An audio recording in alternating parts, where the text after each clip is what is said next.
자, 이제 에란, 호란, 그 발발과 영향을 살펴봅니다. 자, 외란은 외놈들이 쳐들어와서 난리가 일어났다. 외란. 호란개가 쳐들어왔다. 즉 후금 청나라가 쳐들어와서 난리 일어났다. 호란. 그렇습니다. 그러면 에란에서 임진왜란이 있고 정유재란이 있어요. 한 번, 두 번. 그리고 호란도 정묘호란, 병자호란 이렇게 순서대로 자 근줄기 잡았고요. 자, 먼저 임진왜란. 왜 임진왜란이에요? 그래, 임진년에 쳐들어왔어요. 임진년에. 그래서 임진왜란입니다. 그러면 그 당시 조선 사회는 어땠을까요? 뭐 안정돼 있고 국방력도 튼튼하고 그러면 감히 일본 놈들이 어떻게 쳐들어오겠어요? 그러지 않았다는 것이죠. 그러니까 조선은 양반 사회가 분열되어 있었고 국방력은 약화되어 있었어요. 명나라도 상당히 혼란했고요. 몽골과 애구가 명나라 자주 침략했고요. 그런데 일본은 상황이 달랐어요. 일본은 토요토미 히데요시가 일본 전국시대 혼란을 수습 통일을 합니다. 일본은 통일이 됐어요, 지금. 오케이? 그래서 이 일본이 정명가도 구실로 침략해 왔는데, 정명가도는 정은 정벌한다, 명은 명나라, 가는 가능하다, 도는 길도. 그러니까 일본이 명나라 정벌을 할 테니까 조선은 길만 비켜줘. 그건 말도 안 되는 소리죠. 그거 구실로 침략해 왔는데 처음에 어디에 일본군이 상륙했냐면은 부산진과 동래성에 상륙합니다.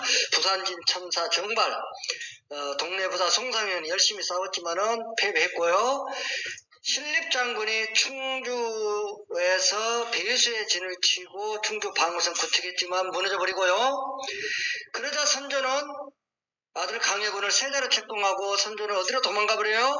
의저 저 북쪽 명나라로 가는 길목 의저로 도망가갖고 여차하면 명나라로 튈 생각이었던가 봐요. 선조가. 그러면서 명나라에 도와주세요 이렇게 지원을 요청했습니다. 처음 지금 초기에 육군은 사정없이 깨졌죠. 역상에서는. 근데 의병들의 활동은 두드러집니다. 자, 의병장 각재우, 조헌, 고경명 등이 있었고요. 바다에서는 이 장군 누굽니까? 이순신 장군이 옥포, 사천, 당포, 당안코, 한산도 대첩에서 연이어 승리를 합니다. 특히 한산도 대첩에서는 항날개 한문으로 한자로 어떻게? 학익진 그럽니다. 항날개 전법으로 이렇게 해서 품어주는 풍투시 해가지고 꽉 다치고 있거든요. 항날개 전법입니다. 이렇게 해서 이순신 장군이 우리 서남해의 제해권을 장악합니다. 바다를 장악한다라는 겁니다. 그러므로 인해서 충청, 전라, 곡창 지대를 지킬 수 있었고 일본군의 해상 보급로를 차단하게 됩니다. 이제 일본은 원래 작전을 어떻게 세웠냐? 육지로 이제 선발도 올라가고요. 그러니까 바다로 남해 서해를 돌아서 전라도, 충청도 가서 곡식 뺏어가지고 군량미로 쓰기 위해서 그놈 싣고 쭉 올라가서 육지에 있는 일본군한테 이렇게 보급해준다. 전쟁에 필요한 물자 보급해준다. 이런 수륙병진 작전을 세워놨었어요. 수륙병진, 바다, 물수, 육지 이렇게. 근데 그것을 깨부셨잖아요. 이순신이. 대단한 인물이죠. 마침내 명나라가 지원병을 보내왔고요. 해서 조명 연합군에 의해서 평양성을 회복합니다. 그리고 진주대첩, 행주대첩, 진주성에서 행주산성에서 각각 김시민, 건율 장군이 크게 일본의 승리를 하지요. 언제 그랬다고요? 고려시대. 가 아니라 고려시대 지금. 고려 13세기 몽골 침략과 싸우다가 벌어진 전쟁 아니에요? 나중에 지나면 헷갈려요, 그게. 진주성 김시민을 알아, 애워서. 행주산성 건율을 알아, 막 애워갖고. 그럼 언제 그랬어요? 알죠? 일본이 이제 명나라 개입하니까 일본이 이제 휴전을 명나라한테 제의를 합니다. 우리는 조선이 아니라. 근데 휴전협상이 결렬되고 1597년에 다시 쳐들어왔는데 그때가 정유년이었어요. 그래서 정유재난입니다. 울뚫목 거센 바닷물 이용한 급류 조리 이용한 명량해전. 승리하지요. 그리고 일본의 토요토 히데요시가 죽습니다. 사망합니다. 일본군은 철수하는데 끝까지 쫓아가지요.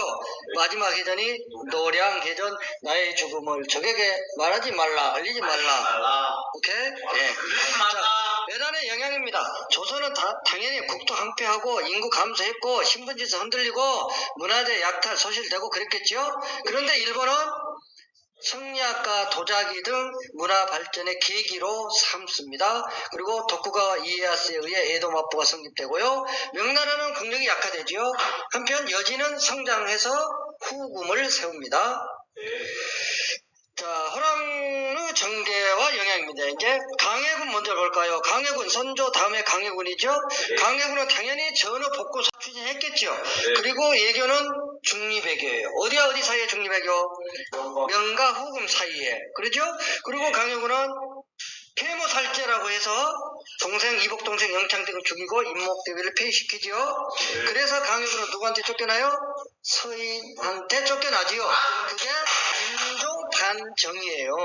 그래서 인조 때는 서인이 집권하지요. 오케이? 그런데 서인은 의리 명분을 중요시합니다. 그래서 서인은 친명배금이에요. 명나라 친하게 후금 배척입니다. 그리고 후금의 경제 교류를 차단시켜버리죠. 그래서 정묘년에 후금이 쳐들어와요. 1627년에 정묘호란입니다. 결과는 이제 후금은 형님나라 한다, 조선은 아우나라 한다 이렇게 하고 돌아갔는데 그 뒤에 후금이 너무 무리한 요구를 합니다. 그리고 이 후금이 더욱 강성해져서 나라 이름을 뭐로 고치고 청나라를 고치고 군신관계를 요구해요. 그래서 이 청나라 요구에 대해서 당시 조정에서는 그래 청나라 요구 받아주자, 죽으면 죽었지 받지 못한다 이렇게 나뉘게 되죠. 청나라 요구를 받아서 전쟁을 피하자라는 것이 척하론이에요, 주화론이에요? 주화론이요. 하친을 주장한다. 아니야, 하친 배척, 싸워, 죽더라도 싸워, 배척, 척하론 그러죠. 알겠죠? 그런데 척하론이 우세합니다. 약간 그런 속에서 청나라가 실제로 쳐들어왔잖아요. 인조는 강화도로 도망가려고 했는데 청나라군이 이미 선발대가 강화도 가는 길목 다 막아버렸어요. 못 가죠. 그래서 어디로 도망가요? 남한산성으로 피신합니다. 거기서 한겨울에 춥고 배고프고 얼마나 많은 사람 죽었는데요. 거기서 버티다가 결국 삼전도에 기어 나와서 홍타기한테 삼계구고도래라는 의식으로 항복을 하는 삼전도 굴욕을 당하게 되지요. 삼전도비가 서울에 있어요. 지금 어디에 있다고요? 송파구에 있어요. 서울 올라가면 잠실, 롯데, 어디? 월드 이런 데만 가지 말고 조금만 가면 가니까 그런 데 가서 이 삼전도 아무 이런 것도 보고 옛날 그때가 좋았어, 한없이 좋았어, 2024년 논산중학교 3학년 그때가 좋았지 이렇게 생각하란 말이야. 알겠지? 네. 근데 삼전도 올라 당하고 이제 세자는 다음에 왕이 될 사람입니다. 소현세자와 동생 복립대우리 인질로 끌려가지요. 그죠? 돌아와서 소현세자는 일찍 죽어버려요. 그러니까 둘째 복림대군이 왕이 돼요. 나중에 예성 논쟁 벌어질 때 이 효종의 정통성 문제도 포함이 되지요. 둘째 아들이 왕이 되면 되냐 안 되냐 해서 3년이니 1년이니 상복을 이렇게 입는다 막 그랬잖아요. 자, 이제 정리 한번 해봅니다. 선조 때 임난 선조 다음에 강해군 때는 북인이 집권합니다. 근데 강해군은 중립외교였어요. 그러죠? 그 다음에 인조반정이 일어나서 강해군 쫓겨가고 인조가 즉위하죠. 근데 인조반정은 서인이 주도합니다. 서인은 친명배금 정책. 그런 속에서 후금이 쳐들어온다, 정묘호란, 그 뒤 청나라가 쳐들어온다, 병자호란, 그리고 후금의 인질로 갔던 복림대군 돌아와서 효종으로 즉위해요. 이 효종이 청나라 정벌하자, 북쪽 정벌하자, 북벌운동을 전개하지요. 효종 사후 중단되고 말았다라는 거예요. 알겠어요? 자, 오늘 여기서 끝!